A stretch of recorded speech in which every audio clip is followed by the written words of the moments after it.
suci luar biasa, besar sekali hujannya, baik di Mekah ataupun di Madinah.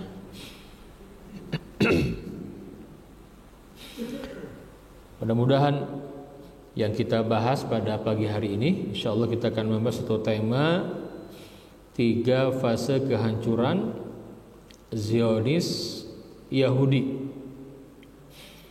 Ya, Zionis Yahudi. Loh, kenapa penting dibahas sama ini? Hadirin sekalian,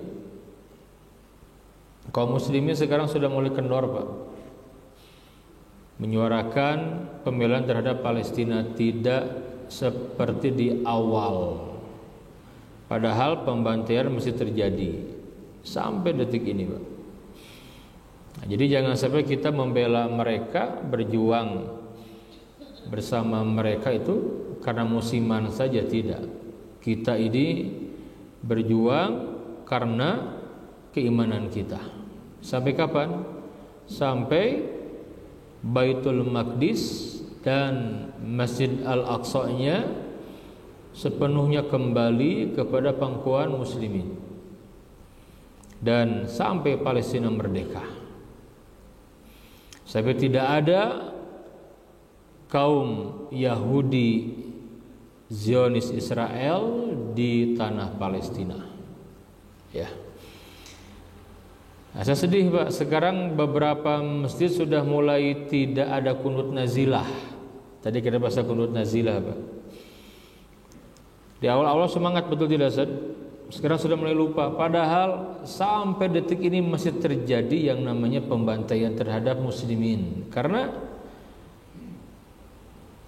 apa yang kita saksikan di media itu benar-benar menunjukkan betapa brutalnya Zionis Israel. Tadi Ustaz menyampaikan kaum Zionis, memang benar, tidak semua Yahudi itu pro dengan gerakan Zionis. Ya, ada banyak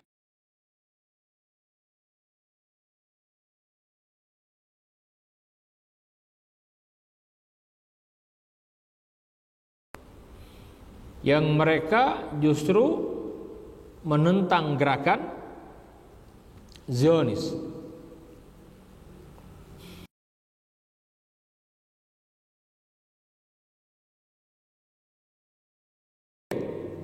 Barat, terutama Amerika saat ini terhadap kaum muslimin, Pak.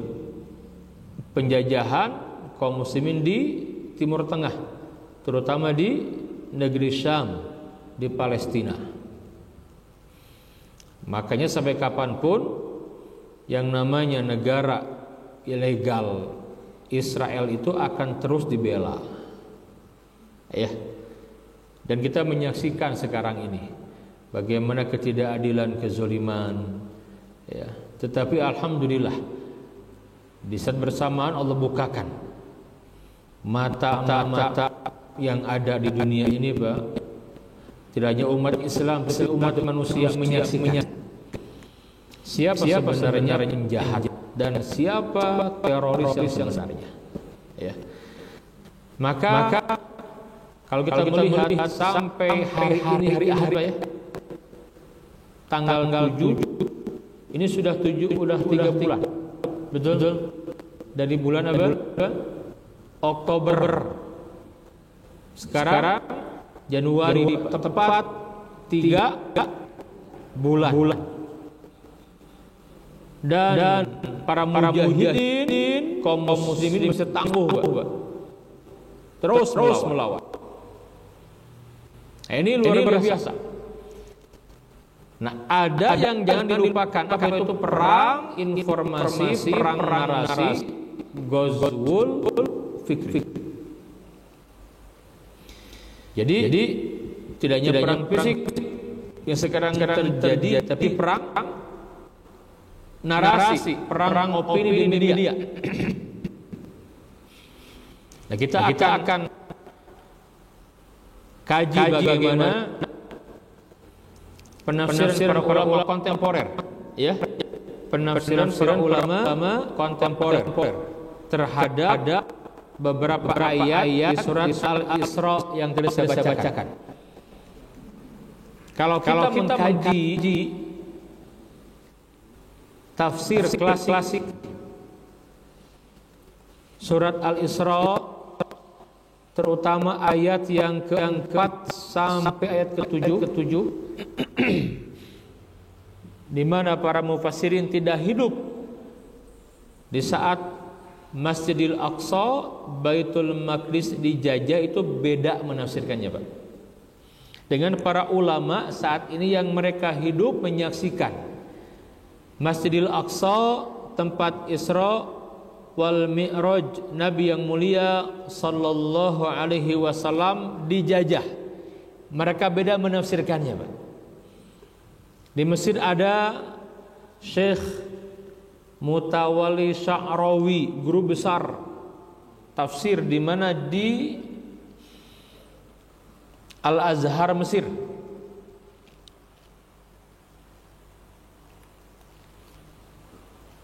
Izin saja. Mohon maaf.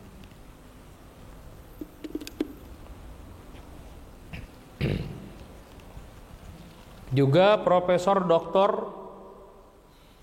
Wahbah Az-Zuhaili dalam tafsir Al-Munir, dan para ulama yang mereka hidup saat ini yang menyaksikan Masjidil Aqsa dijajah. Itu berbeda, Pak. Dan ini menjadi kajian menarik, menjadi motivasi bagi para mujahidin kaum muslimin. Hadirin sekalian, sebagai informasi awal saja bahwa Baitul Maqdis dan Masjidil Aqsa dijajah bukan kali pertama, ya, bukan kali pertama. Baitul Maqdis dan Masjidil Aqsa-nya dijajah sudah beberapa kali, Pak. Yang pertama dijajah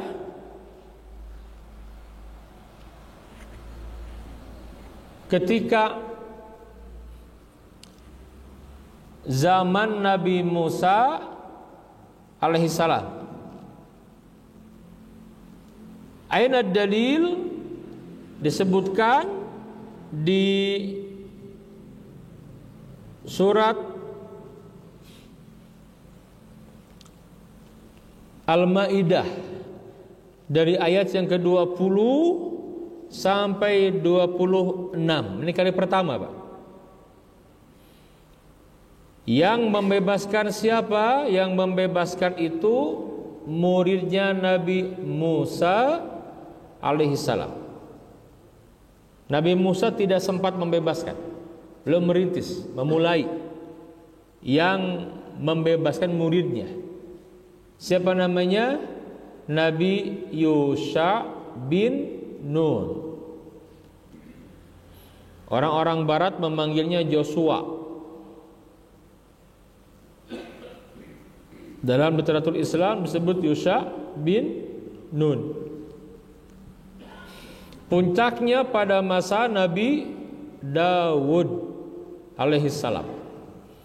Disebutkan di surat Al-Maidah ini, yang menjajah pertama kali Baitul Maqdis dan Masjidil Aqsa disebut dengan Qauman Jabbarin.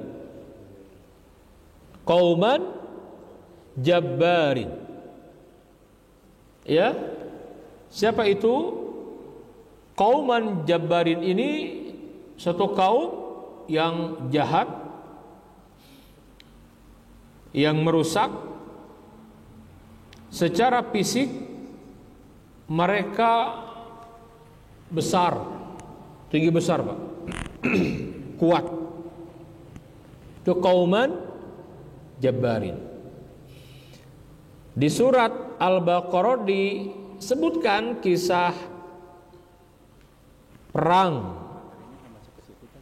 Iya, sebentar. Antara Jalut atau Tolut dan Jalut. Siapa itu Talut? Dia raja dari Bani Israel.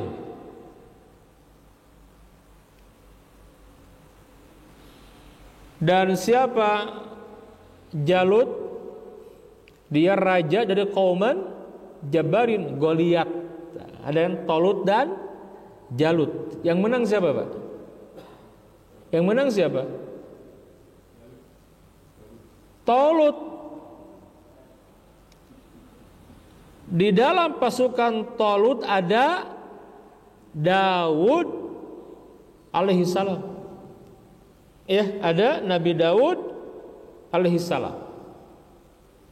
Ya. Sepeninggal Talut, maka Daud menjadi raja. Meninggal Daud, Nabi Daud alaihissalam, dilanjutkan oleh putranya Nabi Sulaiman alaihissalam. Nah, nanti dijajah lagi kapan?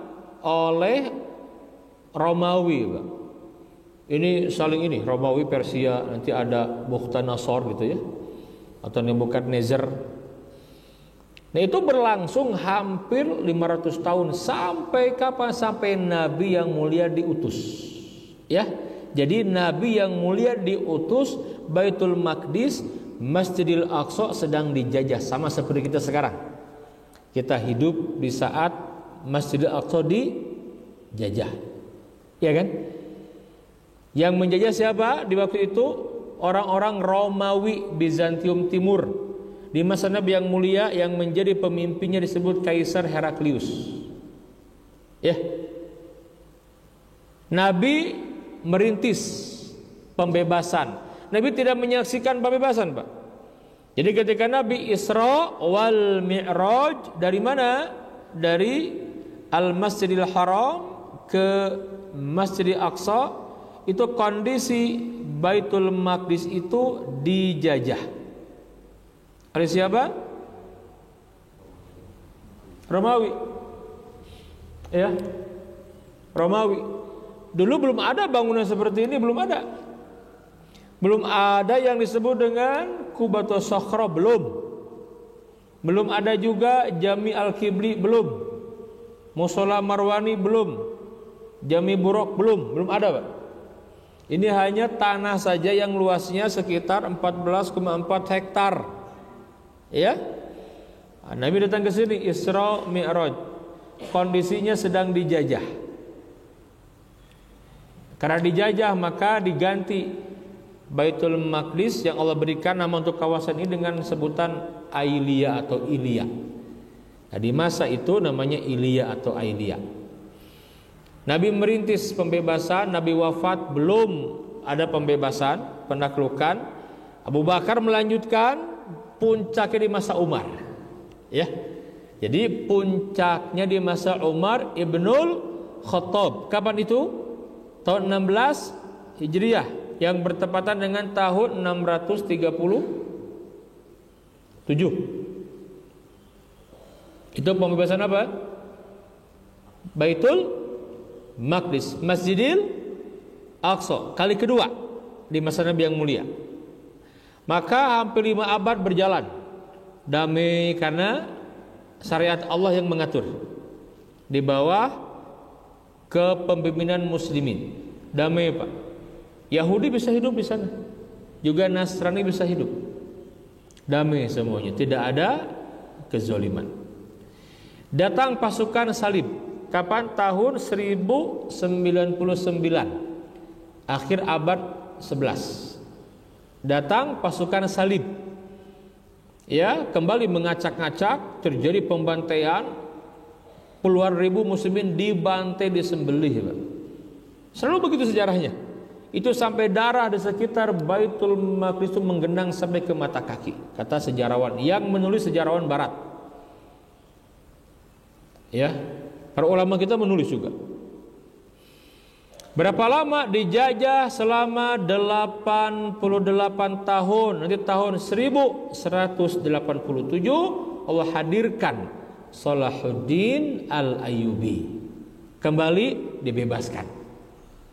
Ya, kembali ke muslimin, diatur lagi dengan syariat Allah. Yahudi bisa hidup lagi, Pak. Juga Nasrani gereja ada, tetap begitulah muslimin, hidup berdampingan. Berapa lama itu? Hampir 8 abad. Sampai akhirnya ketika datang ya penjajah Inggris yang kemudian memberikan kepada Zionis, karena ada kesepakatan di balik itu setelah Perang Dunia Pertama. Karena dulu yang namanya Baitul Maqdis,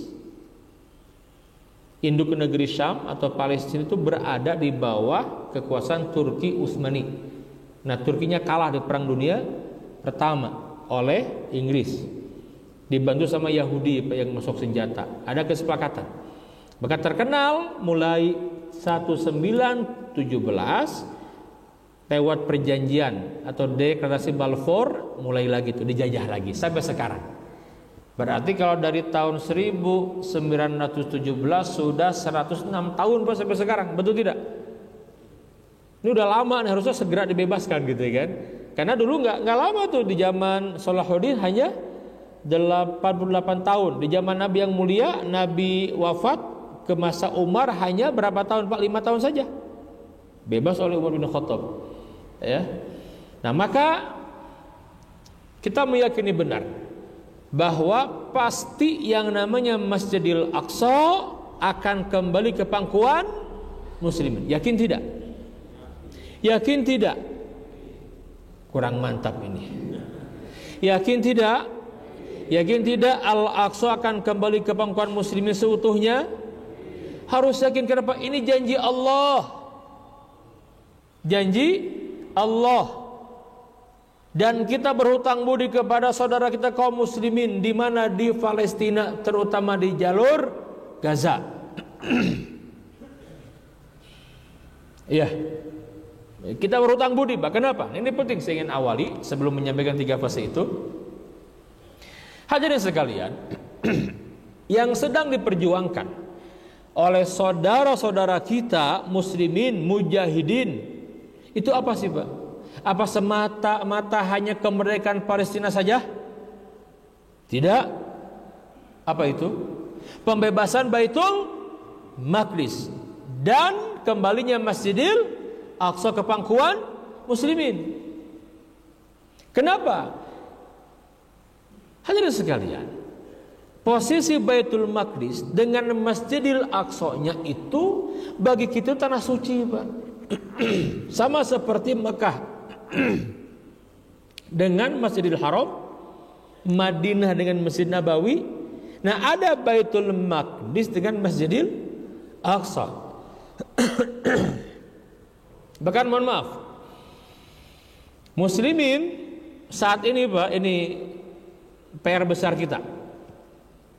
Untuk Masjidil Haram, Masjid An-Nabawi, jangan tanyalah. Semua merindukan, menginginkan sampai kedua tempat ini, betul tidak, Pak? Bahkan yang pernah sampai pun ingin ke sana lagi, betul? Iya, Pak. Tetapi tidak demikian dengan Masjidil Aqsa. Padahal, Pak, penyebutan Masjidil Haram dengan Masjidil Aqsa itu menunjukkan apa? Kedua masjid ini tidak bisa dipisahkan. Dia memiliki peran sentral dalam peradaban umat manusia, Pak. Kita lihat. Yang pertama, ketika Allah Jalla wa Ala berfirman di dalam surat Al-Isra di ayat yang pertama, faqala ta'ala subhanallazi asra bi 'abdihi lailam minal masjidil haram ilal masjidil aqsa alladzi barakna haulahu linuriyahu min ayatina innahu huwas samiul basir. Maksudnya Allah yang telah memperjalankan hambanya pada suatu malam dari Masjidil Haram ke Masjidil Aqsa, yang kami berkahi sekelilingnya untuk kami perlihatkan kepadanya sebagian dari tanah-tanah kebesaran kami. Sesungguhnya dialah Allah Rabb yang Maha mendengar lagi Maha melihat. Disebutkan Masjidil Haram dan Masjidil Aqsa. Kenapa? Nabi yang mulia pernah ditanya, oleh sahabat yang bernama Abu Dzar. Ya Rasulullah, ayu masjidin wudi'a fil ardi awal. Ya Rasul, masjid apa yang pertama kali dibangun di muka bumi ini? Nabi menjawab, qala al masjidul haram, Masjidil Haram, kata Nabi. Suma ayun, kemudian masjid apa lagi? Qala, Nabi menjawab, al masjidul aqsa. Summal masjidul aqsa, kemudian Masjidil Aqsa. Qultu, kata Abu Dzar, aku bertanya kembali kepada Nabi, kam kana bainahuma, berapa jarak pembangunan antara keduanya itu? Qala arba'una sana, 40 tahun. Hadirin sekalian, 40 tahun di waktu itu, waktu yang singkat atau panjang? Lama atau sebentar Pak jaraknya? Sebentar. Kenapa? Karena usia Nabi Adam ribuan tahun. Betul tidak? Ya sebentar Pak. Nah jadi yang pertama kali ketika Nabi Adam diturunkan ke muka bumi ini, yang pertama kali diperintahkan oleh Allah apa? Membangun masjid, yaitu Masjidil Haram, yang membangun itu Nabi Adam alaihissalam. 40 tahun setelah Masjidil Haram, Allah perintahkan agar membangun Masjidil Aqsa. Bahkan dalam sebuah riwayat disebutkan hadis sahih, setelah membangun Masjidil Aqsa, Nabi Adam i'tikaf beberapa hari di dalamnya. Belum ada manusia yang lain Pak kecuali Adam alaihissalam. Sudah dibangun. Ini luar biasa antara Masjidil Haram dan Masjidil Aqsa. Belum ada Masjid Nabawi ya, belum ada Pak. Ya. Nah maka Nabi yang mulia menyampaikan dalam sebuah hadis, memberikan motivasi ini. Apa kata Nabi yang mulia? La tusaddur rihal,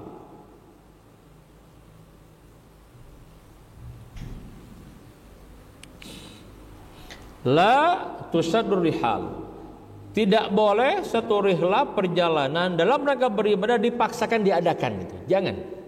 Ila salasati masajid, kecuali kepada 3 masjid ini Pak. Yang pertama apa?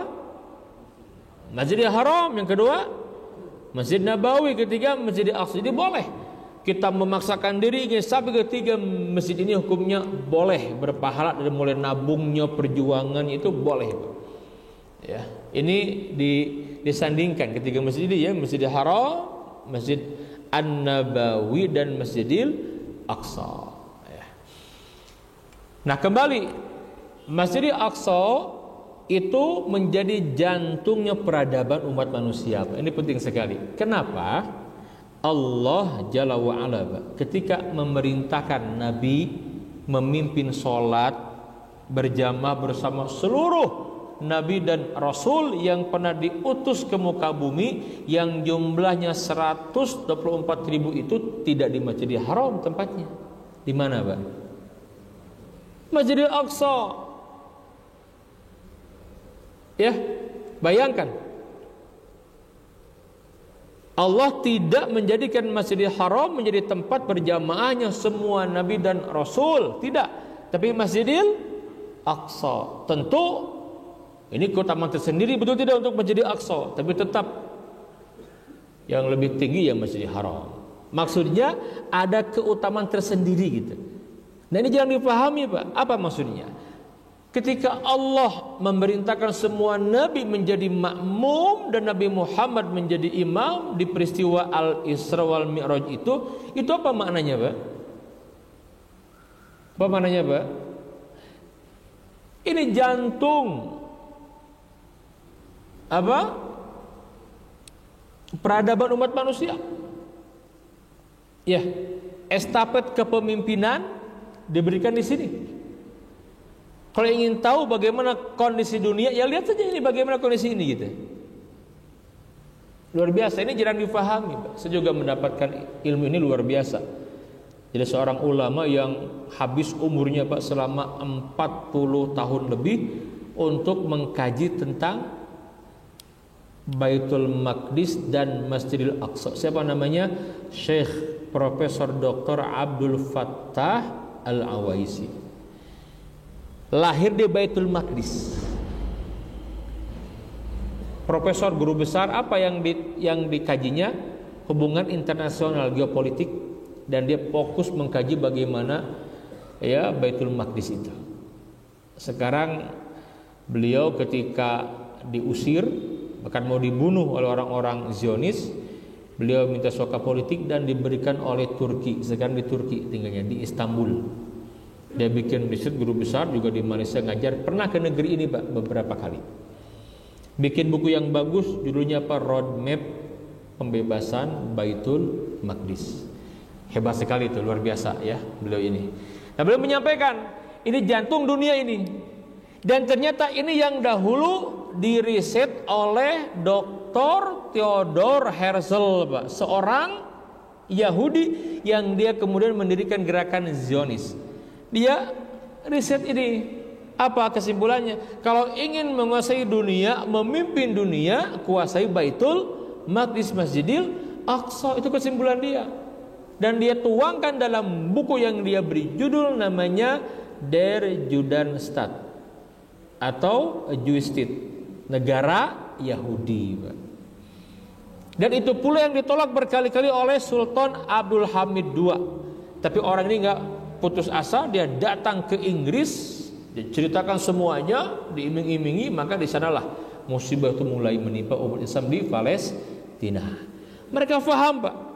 Lihat, tidaklah Amerika menjadi negara superpower adidaya kecuali setelah mendukung Israel menguasai Baitul Maqdis, Masjidil Aqsa. Begitu sejarahnya. Kalau kita baca semua peradaban dunia, baik orang-orang Romawi, ya, Persia, mesti dia menguasai Masjidil Aqsa. Bahkan umat Islam saja, umat Islam. Nabi wafat, saya katakan tadi 5 tahun kan dibebaskan sama Umar, Pak. Itu kenapa? Begitu ini bebas, subhanallah, umat Islam mudah menguasai Afrika. Lihat, masih dikuasai. Terus sampai kemudian kalau sekarang ini ada Sudan, Aljazair, ada Tunisia, ya, ada mana lagi? Ada Maroko, sampai nyebrang ke Eropa, betul tidak? Juga Asia, Pak, subhanallah. Karena ini dikuasai muslimin. Itu dia yang jarang dipahami. Makanya orang-orang Zionis paham itu. Risetnya luar biasa, kita kalah sama mereka.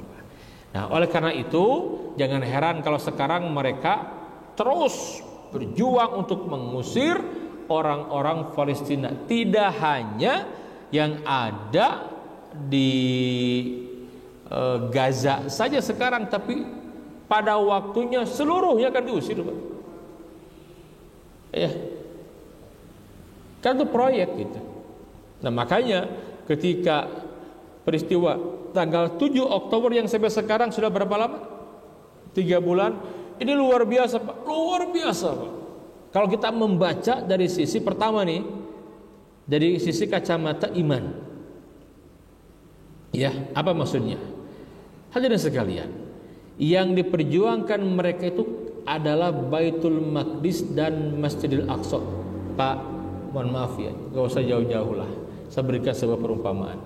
Simpelnya begini, ini Masjid Hidayah, Pak, yang bersejarah, betul tidak, yang kita cintai ini, tiba-tiba ada yang ngambil orang kafir, Pak.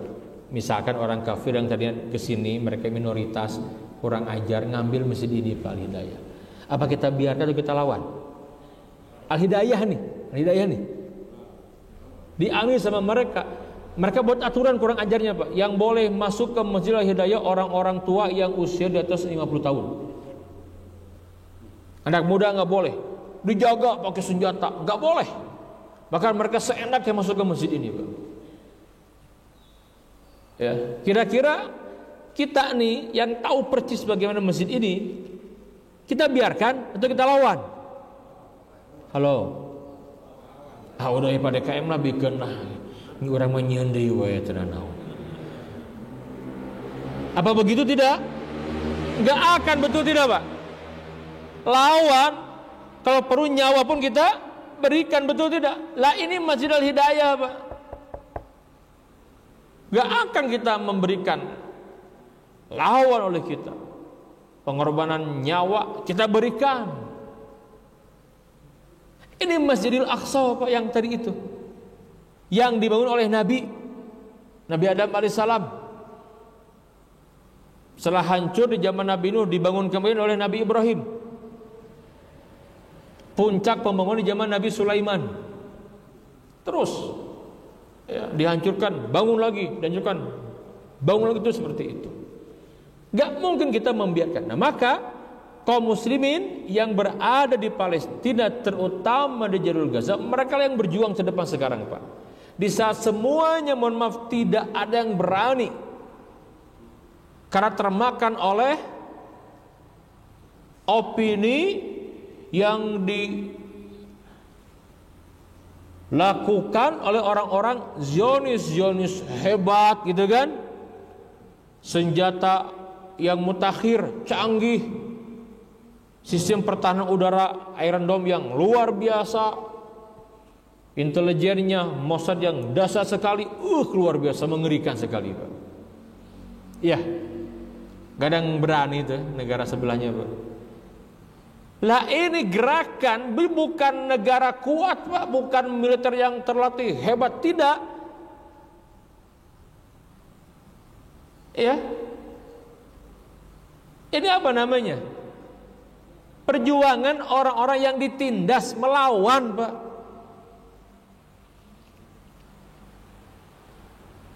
Sekian lama,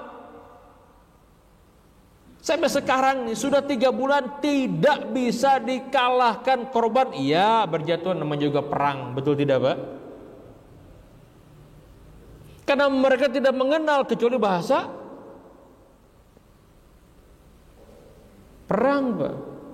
Nggak ada, mana mereka mengenal. Lihat, dari satu perjanjian dibuat ke perjanjian yang lain, berapa banyak di PBB, apa namanya itu,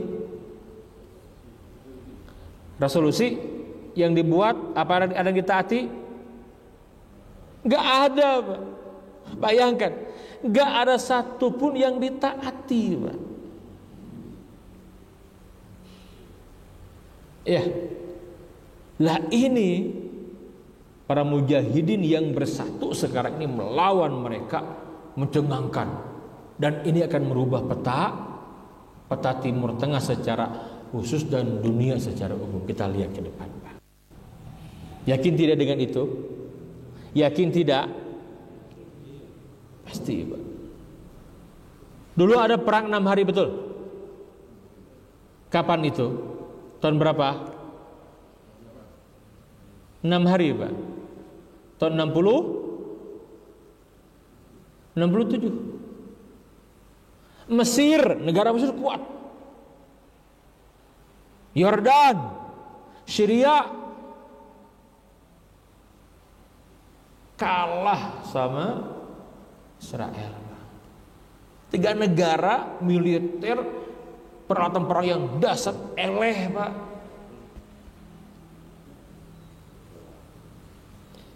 Iya kan? Lah ini bukan negara Pak. Gaza teletik Pak. Bapak tahu Gaza berapa luasnya? 360 km. Kecil. Lebih kecil daripada DKI Jakarta Pak. Setengahnya. Di atas kota Cimahi. Itu Gaza Pak. Sudah 3 bulan gak bisa dikalahkan mereka, luar biasa. Bahkan dia sekarang, baru sekarang ini Pak, Zionis Israel menderita kekalahan yang luar biasa. Sejatinya mereka kalah, mujahidin menang. Ya, luar biasa. Ini coba kita baca, ini ada apa, betul tidak? Ini gak main-main loh Pak.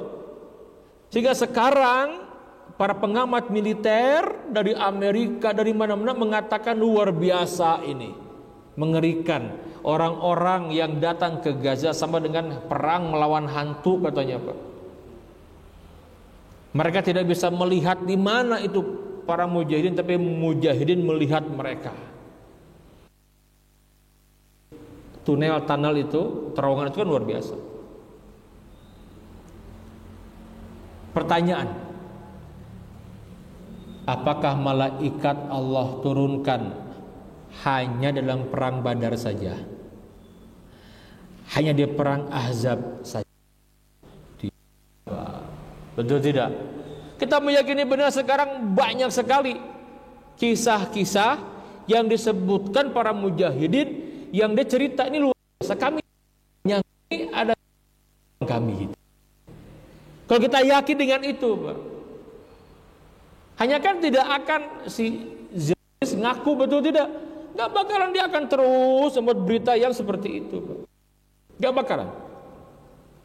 Kita bersyukur apa, Pak? Kita bersyukur, hadirin sekalian, dahulu yang namanya berita itu opini dikuasai media mainstream, betul tidak, Pak? Kita nggak bisa, Pak, masuk ke sana. Tetapi 5-6 tahun belakangan ini yang namanya opini di media sosial tidak bisa dikendalikan. Nah, sementara orang-orang Zionis sangat bergantung kepada media, Pak. Nah, sekarang tidak bisa dikendalikan. Mana buktinya? Coba Bapak sekarang posting saja, tulis Gaza, Palestina, gak usah nunggu jam, menit langsung habis itu, betul tidak? Hanya nulis Gaza saja, Pak, Gaza, Palestina, langsung itu. Ya, banyak sekarang para selebgram, apalagi istilahnya, Pak, yang jutaan itu followernya itu karena menyuarakan Palestina dihapus langsung, Pak, dihapus langsung. Itu berarti apa? Mereka ketakutan, kan takut mereka udah kalah, Pak. Nah, ini yang difirmankan Allah Subhanahu wa taala. Maka satu dari 3 fase kehancuran orang-orang Zionis disebutkan di surat Al-Isra. Apa itu? Yang pertama disebutkan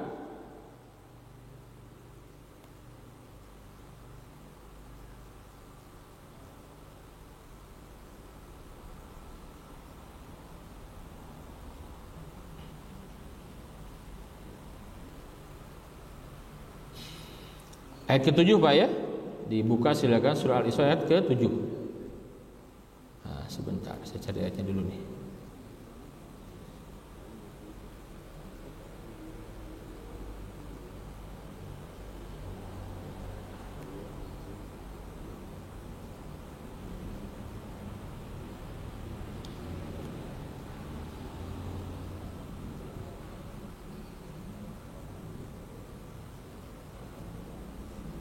Ini dia, Pak. Ini dia, ya. Nanti bisa ditadaburi, ya, dari ayat yang ke-4. Dari sini, Pak, sampai ayat yang ke-7. Nah, di ayat yang ke-7, saya langsung ke ayat 7 dulu. Disebutkan di sini. Ada ayat fa idza jaa wa'dul akhirah, maka apabila datang satu hukuman bagi kejahatan yang kedua, kami datangkan orang lain, itu maksudnya para mujahidin, liyasu'u wujuhakum, untuk menyuramkan muka-muka mereka. Jadi yang pertama, kalau kita kembali kepada penafsir ulama kontemporer, mereka menafsirkan, Pak, Al-Isra ayat yang ke-4 sampai 7 ini menceritakan tentang kerusakan yang dibuat oleh orang-orang Yahudi. Siapa, ya? Zionis ini. Karena kerusakannya levelnya mendunia, Pak. Ya, yang itu sudah Allah tetapkan dalam Alkitab. Wa qadayna ila bani Israil, dan telah kami tetapkan terhadap Bani Israil fil kitab, di dalam kitab itu, Taurat maksudnya. La tufsidunna fil ardi marratain, sesungguhnya kamu akan membuat kerusakan di muka bumi 2 kali. Wala ta'lunna uluwan kabira, dan pasti kamu akan menyombongkan diri dengan kesombongan yang besar. 2 kerusakan, Pak. Kita lihat. Jadi di ayat yang kelima, fa iza jaa wa'du ulahuma ba'atsna 'alaikum ibadan lana. Maka apabila datang satu hukuman bagi kejahatan pertama dari 2 kejahatan itu, ya ba'atsna 'alaikum ibadan lana uli ba'sin syadid. Kami datangkan kepadamu hamba-hamba kami yang mempunyai kekuatan yang besar, fajasu khilalad diyar, lalu mereka merajalela di kampung-kampung, wa kana wa'da maf'ula, dan itulah ketetapan yang pasti terlaksana. Nah, kembali saya mengutip Syekh Sa'rawi menafsirkan ayat ini, ulama kontemporer. Kata beliau apa? Ini ayat menyebutkan bahwa orang-orang Yahudi itu berbuat kerusakan yang besar itu 2 kali. Yang pertama sudah terjadi. Puncaknya di masa Nabi yang mulia. Ada 3 Yahudi Pak ya. Bani Nadir, yang kedua Bani Qainuqa, yang ketiga Bani Quraidzah. Ini lihat apa kerusakan mereka Pak. Merubah agama, menolak kerasulan, dan ingin membunuh Nabi. Dan mereka biasa membunuh Nabi. Di Quran disebutkan Nabi Zakaria, Yahya dibunuh oleh Bani Israel. Tegas Allah menyebutkan wa yaqtulunal anbiya abi ghairi haq. Mereka membunuh para nabi tanpa alasan yang benar. Bahkan Nabi Isa alaihissalam sendiri pun yang punya makar siapa? Yahudi Pak. Karena mereka menuduh Isa itu anak zina. Ya. Isa anak zina. Ya. Maka nanti Allah datangkan kalimat ba'atsna 'alaikum ibadan lana uli ba'sin syadid. Itu siapa? Itu Rasul, para sahabat gitu loh. Yang membereskan Yahudi di masa itu selesai Pak. Yahudi Bani Qainuqa diusir karena pengkhianatan mereka. Juga Bani Nadir, terakhir Bani Quraidzah berkhianat mereka. Bahkan dengan pengkhianatan yang luar biasa. Ya. Dan setelah itu, mohon maaf Pak, setelah di masa Nabi habis Yahudi Pak, tidak ada peran yang dimainkan Yahudi dalam sejarahnya. Kita baca, Yahudi selalu terpinggirkan, betul tidak? Termarginalkan, itu Yahudi Pak. Baru mereka dibicarakan dalam kancah perpolitikan itu kapan? Baru kemarin Pak, abad ke 19 abad 20. Allah takdirkan tuh orang-orang Yahudi dia menguasai perekonomian dunia. Lihat kalimat berikutnya Pak. Nih. Tsumma radadna lakumul karrata alaihim. Kemudian kami berikan kepadamu giliran untuk mengalahkan mereka kembali. Maksudnya orang-orang Yahudi diberikan giliran mengalahkan muslimin. Dengan cara apa Pak? Yang pertama, wa amdadnakum bi amwal. Kami bantu dengan harta kekayaan. Kata para ulama kontemporer sekarang, wa amdadnakum bi amwal, itu Yahudi dibuat mereka menguasai ekonomi Pak. Coba kita baca dalam 200 tahun terakhir ini ya, yang menguasai perekonomian dunia siapa? Siapa Pak? Yahudi Pak. Perusahaan besar itu rata-rata milik orang-orang Yahudi. Sampai sekarang masih Pak. Ya. Wabanin, dan anak-anak jadi banyak mereka. Dulu nggak banyak Pak. Sekarang ini jumlah orang-orang Yahudi Pak, hampir 20 juta di seluruh dunia. Banyak apa sedikit? Itu banyak untuk mereka Pak. Dulu nggak segitu jumlahnya. Banyak sekali. Wa ja'alnakum aktsara nafira, dan kami jadikan kamu kelompok yang lebih besar. Kata Syekh Sa'rawi, belum menafsirkan kalimat ini menunjukkan mereka punya negara Pak. Ya. Kan setelahnya hancur di zaman Nabi Sulaiman, nggak punya negara mereka. Baru sekarang, betul tidak? Sekarang Pak. Maka sekarang menjadi penguasa dunia mereka Pak. Dia gitu tidak, itu mereka penguasa sekarang. Lobby-lobby Amerika di belakang siapa Pak? Siapa? Yahudi Pak. Nggak akan jadi presiden tanpa dukungan orang-orang Yahudi. Dan kerusakannya luar biasa. Mohon maaf, ini dasar sekali Pak. Mungkin kita nggak nyadar siapa di belakang munculnya paham-paham seperti komunisme, ya, ateisme, liberalisme, Apalagi Pak, semua isme, coba baca sejarahnya. Yang punya siapa? Yang mendirikan siapa? Yahudi. Contohlah, komunisme siapa yang mendirikan? Karl Marx itu siapa Pak? Yahudi ya Pak. Bahkan Yahudi ekstrim itu. Semua Yahudi Pak. Iya. Semua sistem sekarang Yahudi Pak. Dibuat mereka menguasai dunia ini. Dulu nggak ada itu Pak. Ya. Nah puncaknya mereka mendirikan negara. Di mana tuh? Di tanah yang dijanjikan.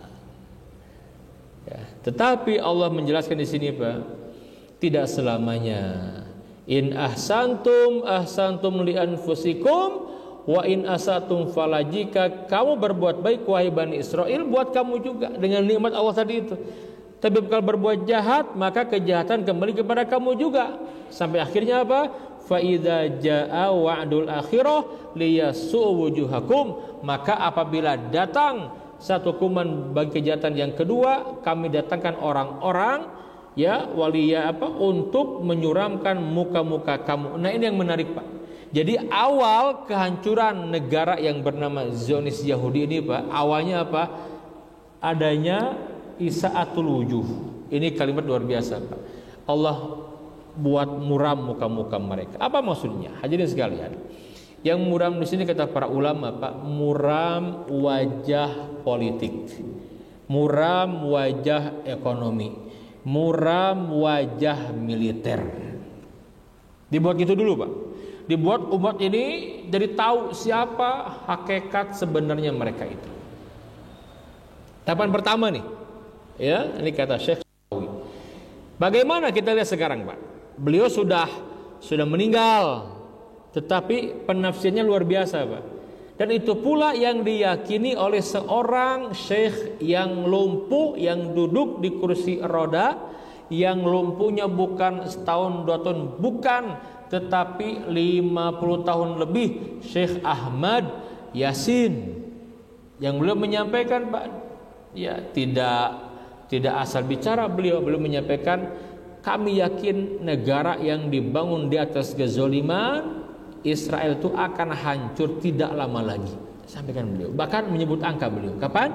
2027. Enggak sembarang itu ada teori pergantian generasi di Quran Pak. Setiap 40 tahun. Ya, luar biasa. Dan itu yang dilakukan oleh para mujahidin binaan beliau dulu tahun 73. Beliau membuat Mujama' al-Islami, anak-anak yang kecil-kecil itu Pak, anak muda itu ya, dibina, yang orang tuanya mati dalam peristiwa Nakbah, dibina oleh beliau, diajarkan ngaji, dicium keningnya, diusap ke anak yatim tuh, dididik terus. Sekaranglah mereka yang terdepan berjuang melawan penjajah Zionis. Semua didikan Ahmad Yasin. Kenapa? Karena Ahmad Yasin yakin tidak mungkin bisa membebaskan Baitul Maqdis kalau tidak membawa ruhul Islam. Kan sebelumnya ada Fatah Pak. Fatah itu PLO, pentolannya Yasir Arafat. Itu apa coba? Yang diusungnya apa Pak? Sekuler, sekularisme Pak. Ya, itu Fatah. Bahkan ada komunis, jangan salah Pak. Ternyata ujungnya apa? Malah mengakui negara Israel gitu kan. Habis sekarang itu yang membuat para pejuang tidak puas. Wah, ini nggak bisa tanpa ruhul Islam. Maka dimulai Pak. Tahun 73 Ahmad Yasin Pak yang lumpuh itu ngajarin ngaji diketawain Pak. Tapi sekarang justru yang paling kuat gerakan yang dibangun ini. Subhanallah. Nah kembali kita lihat Pak, muramnya wajah politik. Peristiwa 7 Oktober Pak, subhanallah, betul tidak? Wajah politik mereka muram. Di saat opini tidak bisa mereka kendalikan, mereka sadar tatkala mereka melawan orang-orang Zionis itu akan banyak mata-mata yang tertutup dari rakyatnya Pak. Apa maksudnya akan banyak yang syahid? Betul. Ya begitulah perjuangan. Dahulu juga Umar ketika menaklukkan Baitul Maqdis, dengan panglimanya Abu Ubaidah, Amir ibn Al-Jarrah itu dan Amr ibn As, itu berapa? 12.000 Pak sahabat yang menjadi syuhada. Di saat Salahuddin membebaskan Baitul Maqdis berapa? Hampir puluhan ribu yang meninggal syuhada juga. Lo kita aja dululah peristiwa 10 November Pak. Betul tidak? Mulai merdeka orang lamun gak ada fatwa jihad dari para ulama, termasuk terkenal bagaimana kencangnya suara Rasulullah jihad Syekh Hashim Asy'ari, pendiri NU itu luar biasa itu. Betul tidak Pak? Apa itu ditebus dengan diplomasi saja? Tidak. Dengan apa Pak? Dengan apa? Perang Pak. Punya apa muslimin di negeri ini dulu? Melawan Inggris punya apa sekutu Pak? Hah? Punya rudal, meriam, begitu? Punya apa? Bambu runcing. Sekutu punya apa? Canggih. Yang menang siapa Pak? Yang menang siapa? Kira-kira Allah menolong tidak? Menolong tidak Pak? Gak mungkin tidak menolong, betul tidak Pak? Gimana logikanya bambu runcing bisa menang melawan meriam, tank, jet-jet tempur? Gimana ceritanya itu? Kalau kita dulu bisa merdeka, bisa menang melawan sekutu dengan senjata yang luar biasa, pasukan yang terlatih, itu pun juga tidak mustahil bagi Allah memberikan kemenangan kepada para mujahidin Pak yang sedikit ini, betul tidak? Melawan Zionis, betul tidak? Sudah nampak sekarang Pak. Maka lihat sekarang ketika mereka teriak kami sedang memerangi siapa? Teroris, gitu kan? Kan mereka berhasil dulu Pak, berhasil mengangkat isu Palestina yang itu isu umat Islam sedunia, dipersempit menjadi oh ini permasalahan orang-orang Arab. Nah, Arab. Mulai yang bukan Arab, Muslim. Bukan Arab gak peduli ada bukan Arab. Dibatasi lagi ini permasalahan orang-orang Arab yang ada di Timur Tengah. Arab yang bukan Timur Tengah gak mau terlibat. Persempit. Dia persempit lagi.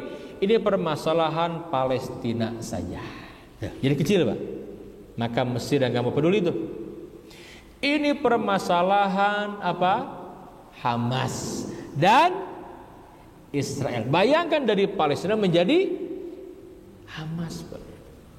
Nah, gerakan atau perlawanan 7 Oktober mengembalikan lagi. Lihat sekarang yang menyuarakan dukungan kepada Palestina kemerdekaannya bukan hanya umat Islam, tapi non Muslim, walaupun pemimpinnya tidak bersama rakyat, tapi rakyat di mana-mana menyuarakan dukungan kepada Palestina. Bahkan negara kafir Pak, negara Spanyol sekarang, Spanyol kan, itu resmi menyampaikan mendukung kemerdekaan Palestina. Rakyat yang ditanya rakyatnya Pak. Ketika tanggal 7 itu terjadi perang itu, saya kan sedang di Spanyol, ya, jejak Islam di Andalus dan Portugal itu sedang ramai-ramai itu di mana-mana di setiap gang itu bendera Palestina berkibar Pak. Gak ada yang berani Yahudi itu, gak ada Pak. Di mana-mana demo ramai turun ke jalan. Awal-awal tuh pas saya sedang di sana Pak. Saya kamera tuh, saya share di medsos saya tuh. Luar biasa di gang-gang kecil Pak. Free Palestine. Bukan orang Islam, bukan. Luar biasa tidak? Di Australia, di Amerika, di mana-mana, di Jepang, di mana-mana Pak. Kita jangan tanya negara kita, betul tidak? Timur Tengah memang itu PR besar Pak. Belum sepenuhnya penguasa mendukung, betul tidak? Rakyatnya jangan tanya Pak. Ini muram tidak wajah politik Israel? Muram tidak Pak? Muram Pak. Mau gimana pun juga tetap yang terbangun opini ternyata Palestina hebat, Palestina kuat, luar biasa. Terbukalah, oh ternyata merekalah teroris yang sebenarnya. Lihat anak-anak kecil Pak, sekarang sudah berapa korbannya Pak? Anak kecil bayi hampir 10.000. Wanita 10.000. Sekarang sudah berapa? Berapa Pak? 20? Berapa? 23.000 kurang lebih. Harga yang harus dibayar. Tapi terbuka mata dunia Pak sekarang. Ini nih, sudah mau gimana lagi Pak? Muram wajah politik Israel Pak. Termasuk siapa? Mbahnya Amerika. Ikut juga, betul tidak muram juga sama.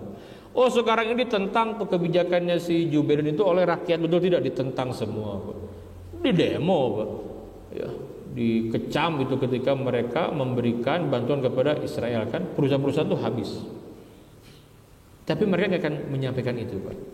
Yang pertama, suramnya wajah politik mereka dengan gerakan, dengan perlawanan jihad 7 Oktober yang diberi nama Tufan al-Aqsa, Badai al-Aqsa. Yang kedua apa? Yang kedua Pak, muramnya wajah militer.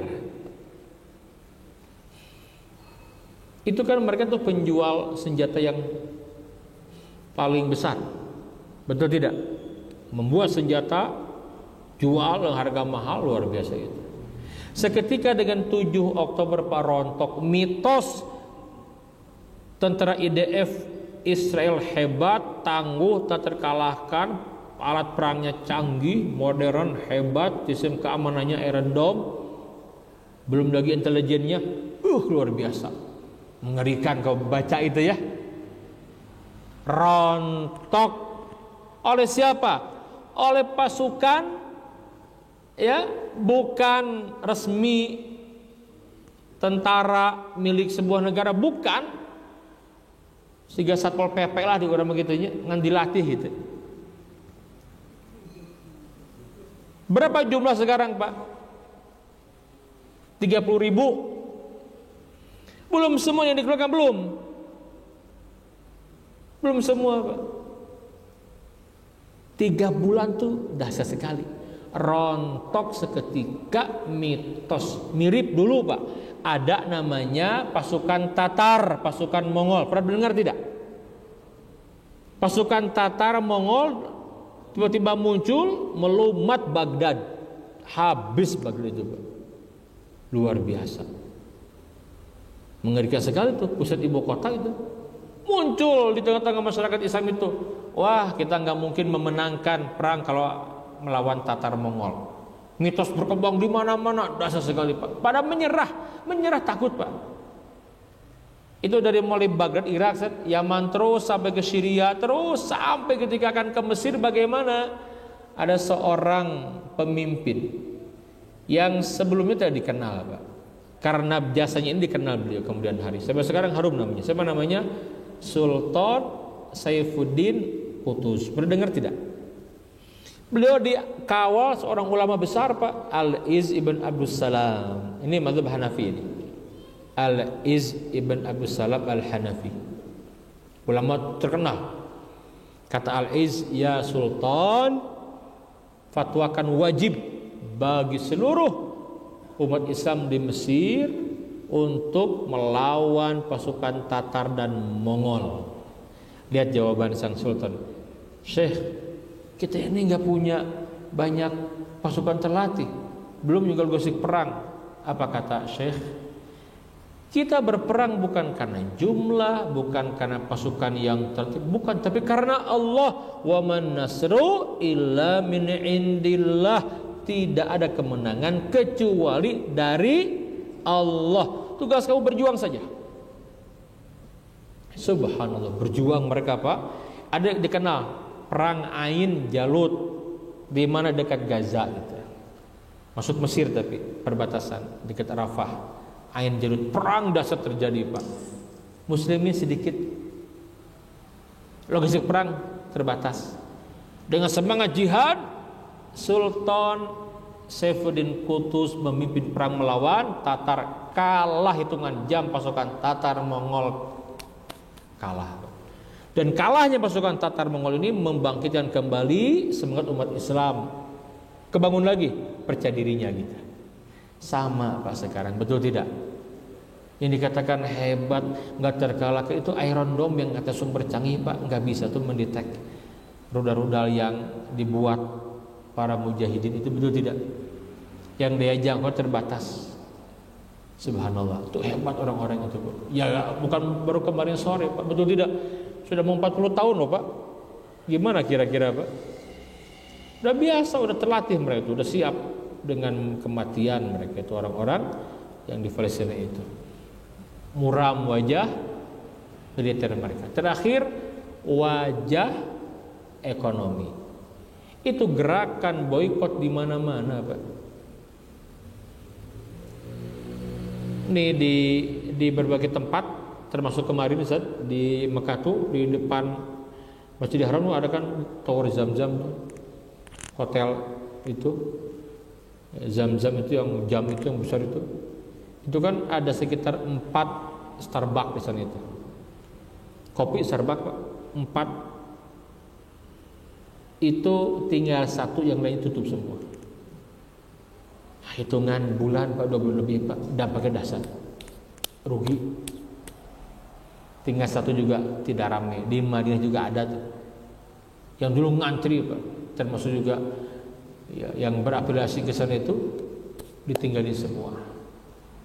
Bahkan tidak negara Islam, Australia, Amerika sendiri Pak, di mana-mana diboikot. Kita kalah sama Malaysia. Malaysia luar biasa itu. Ya. Lihat dampaknya Pak. Bagaimana ekonomi Israel sekarang, wah luar biasa. Lihat demonya tuh kepada si Benyamin Netanyahu tuh. Waduh, itu langsung di mana-mana demo Pak. Ya, untuk turun tuh.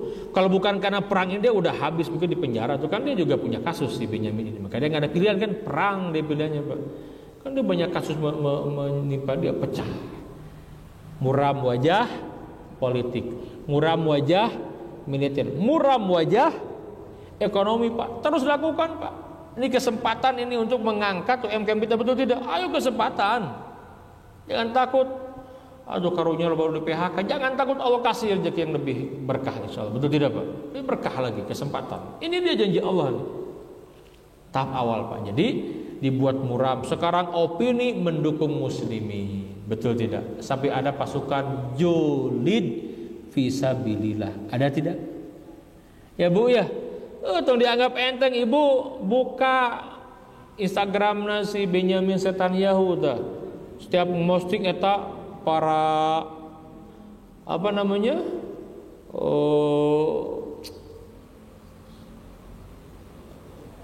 para pejuang julid fisabilillah plus 62 dasar eta stres orang-orang Israel Bu digitukan ke orang Indonesia Bu, stres serang terus saya ninggalin orang Indonesia unggul orang Indonesia luar biasa. Itu perang bukan Pak? Perang juga. Betul tidak? Ya. Nah itu luar biasa ya. Singkat terakhir Pak. Yang kedua, waliyadkhulul masjida kama dakhaluhu awwala marrah. Maka yang kedua tahapannya fasenya apa? Nanti setelah semua memahami bahwa Israel itu pengecut, tidak ada apa-apanya, udah jatuh sekarang mereka Pak. Muram wajah politik, wajah militer, wajah ekonomi. Bagaimana selanjutnya? Maka tahapan yang kedua apa? Akan bebasnya Baitul Maqdis dan Masjidil Aqsa. Nah ini tahapan kedua nih. Makanya yang diperjuangkan itu oleh para mujahidin Pak. Kata mereka, buat apa kami punya negara kalau tidak bisa menguasai Masjidil Aqsa? Nggak mau. Makanya kan mereka ingin ya harus nggak ada penjajah itu gitu ya. Nah kita akan kembali. Bismillah saja tadi kita baca doanya ya. Allahumma rizukna salatan fil Masjidil Aqsa qoblal mamat. Ya Allah, anugerahkan kepada kami agar bisa sholat masjid sebelum kematian datang kepada kami. Terakhir, waliyutabbiru ma'alau tadbiru, dan akan habis yang namanya Zionis. Insya Allah tidak lama lagi negara yang bernama Israel akan hancur dan Israel akan terhapus dari peta dunia, insya Allah. Yakin tidak, Pak? Lihat, Allah sedang memberikan kepada kita, betul tidak, bagaimana Allah akan mengalahkan mereka, Pak. Kita tidak bisa kepikiran, betul tidak? Kok bisa ya gitu? Sudah 3 bulan loh, Pak, 3 bulan, Pak. Memang banyak yang menjadi syuhada. Itulah harga mahalnya Baitul Maqdis.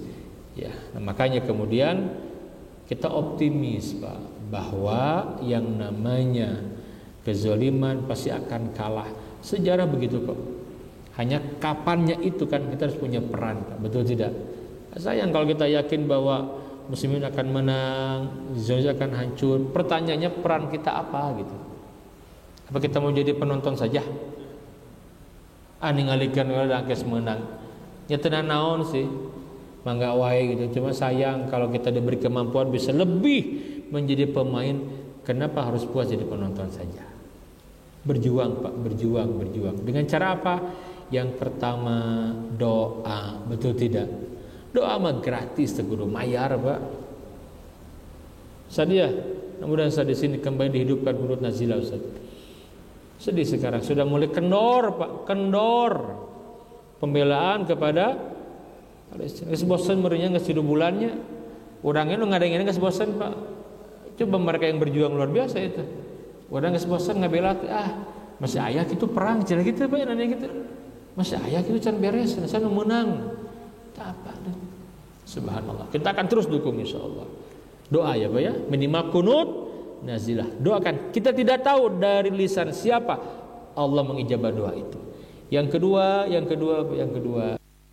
kita bantu mereka dengan harta yang terbaik dari kita. Jangan hiraukan tuduhan gak akan sampai bantuan kepada mereka, itu fitnah, Pak.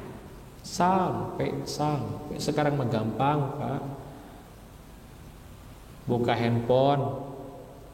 Siapa di sana yang sering berjuang minta rekeningnya nyampe, Pak. Saya ketika awal-awal tuh ketika masih ada Hussein Gaza itu ya di sana, juga beberapa kawan-kawan, sampai detik ini, Pak, saya punya banyak kenalan di Gaza. Sampai detik ini hari-hari ini, Pak, sudah 25 orang yang meninggal dunia syahid. Orang sana saya kenal, yang pernah ke Indonesia, pernah main ke pesantren. Berapa? 25 orang syahid insya Allah. Ya, yang sebelumnya masih komunikasi sekarang sudah tidak ada, Pak. Dapat kabar innalillah. Allah luar biasa ya. Nah, dulu kita ngirim begitu mudah, sekarang, Pak, ya mudah sekali. Makanya ambil bagian ini. Kenapa? Ini perjuangan besar ya. Yang ketiga, mari kita ramaikan media dengan jihad opini, Pak ya. Yang kita mampu saja, Pak. Bismillah, kita nge-share berita penting tentang Palestina. Jadi amal soleh bukan? Cuman pakai ilmu, Pak. Saya awalnya kerta apal mah langsung ke Palestina Gaza, langsung dihapus.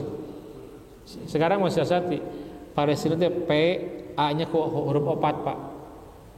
L, E-nya ku angka 3, S ku angka 5, T, I ku angka 1, N. Kita mau baca kan itu apa sih main nanti sistem apa namanya? Algoritma. Ketemukan, Pak ya? Kalau gitu mah nggak akan. Gaza, tong Gaza jangan. G, A-nya ganti ku angka 4, Z, jadi ku bintang gitu. Orang udah ngerti lah maksudnya. Nah begitu tuh. Terus. Insya Allah dari amal soleh. Yang keempat, bagian yang keempat, kita turun untuk menyuarakan dukungan kalau ada kegiatan aksi bela Palestina, Pak.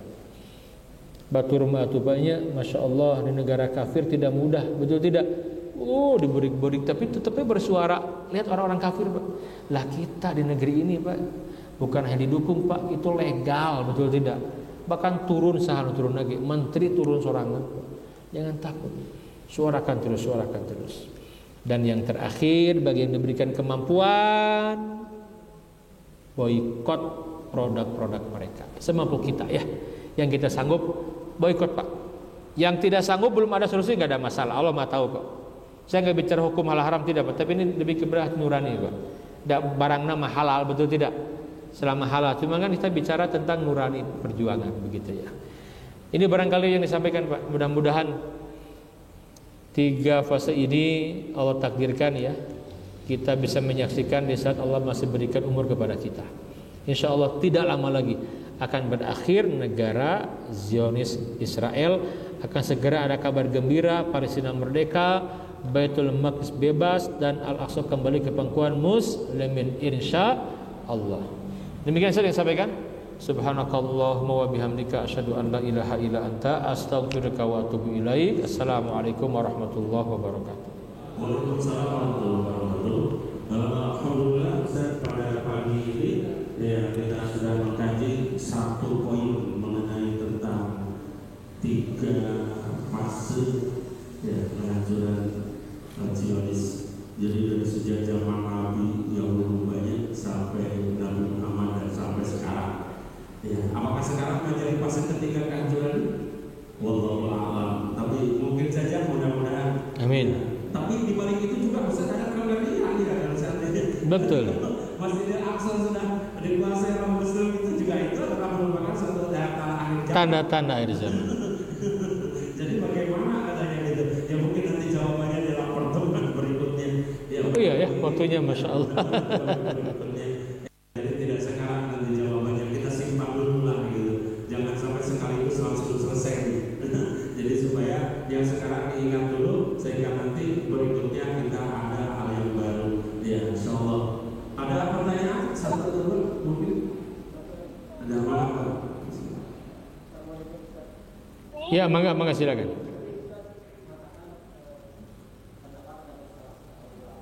Iya. Zionis banyak. 27. Ya.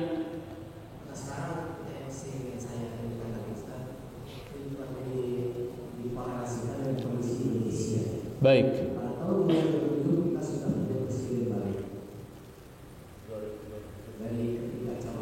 Iya.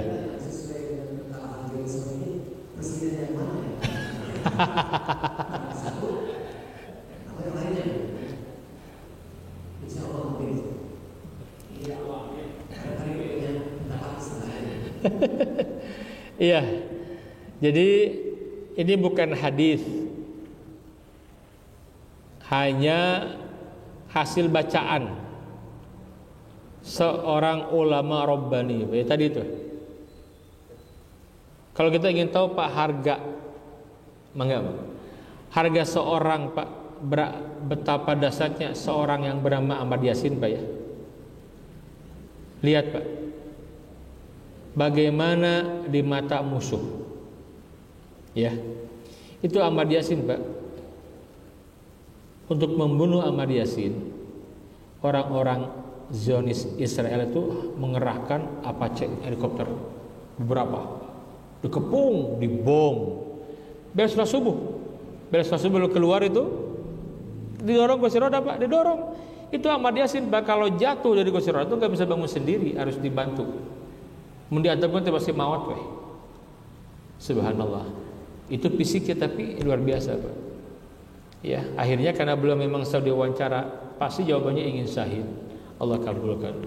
Kan eta dikirim lagi Apache dahsyat Pak, dibombardir Pak, untuk mencari seorang Ahmad Yasin yang lumpuh di kursi roda. Ini betapa dahsyatnya pengaruh beliau kan. Ya. Nah, beliau itu seorang yang dikenal dengan bapak spiritualnya Hamas, bahkan bapak spiritual Palestina. Karena beliau yang mengembalikan ruh jihad itu Pak. Di balik segala keterbatasan fisik, tapi belum berhasil membangkitkan kembali perlawanan itu gitu. Nah, beliau menyampaikan teori pergantian generasi 40 tahun Pak, berdasarkan surat Al-Maidah. Ayat berapa Pak? Ini di ayatnya ya. Al-Maidah ayat yang ke-26. Ini ayat siapa? Nah, ini ayat ya. Ini yang belum jadikan patokan nih Pak.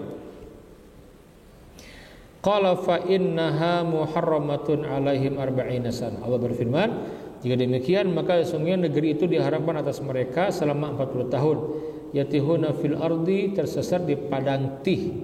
Nah, apa ini kisah tentang umat Nabi Musa kan, Bani Israel kan, yang mereka disuruh jihad nggak mau Pak. Malah ngomongnya begini, wahai Musa, kamulah berangkat sama Tuhanmu. Aku mah di sini saja, duduk-duduk saja, terima hasil nawe gitu. Ini bekas sebelumnya Bani Israel Pak. Allah murka itu, maka disesatkan selama 40 tahun. Kenapa? Nah, nanti muncul setelah 40 tahun habis yang generasi ini, nanti muncul yang baru, Pak. Yang itu ditarbiyah langsung oleh murid Nabi Musa namanya Yusha bin Nun. Nah, inilah muncul generasi yang baik, yang soleh, ditarbiyah, dididik. Maka generasi ini yang berhasil membebaskan Baitul Maqdis. Nah, Ahmad Yasin menjadikan ayat ini sebagai pergantian generasi itu ada. Begini, Pak. Kan di awal-awal tuh, katakanlah dari berdirinya Israel ya tahun 48 ya. 48. Sampai kalau 40 tahun sampai kapan, Pak?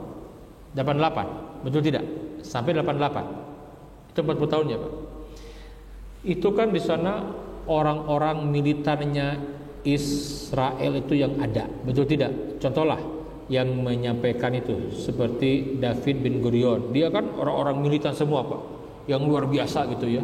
Yang dia berjuang itu luar biasa ya, versi mereka gitu ya. Tapi itu kuat sekali, Pak. Di saat itu, Pak, orang-orang Palestina, mohon maaf, dia masih liberal. Jangan salah, Pak. Ya, ada yang komunis. Itu begitulah kondisi Palestina. Kenapa Ahmad Yasin itu ditugaskan oleh Hasan al-Banna? Sudah, kamu kembali ke Palestina, didik masyarakat. Gitu awalnya itu.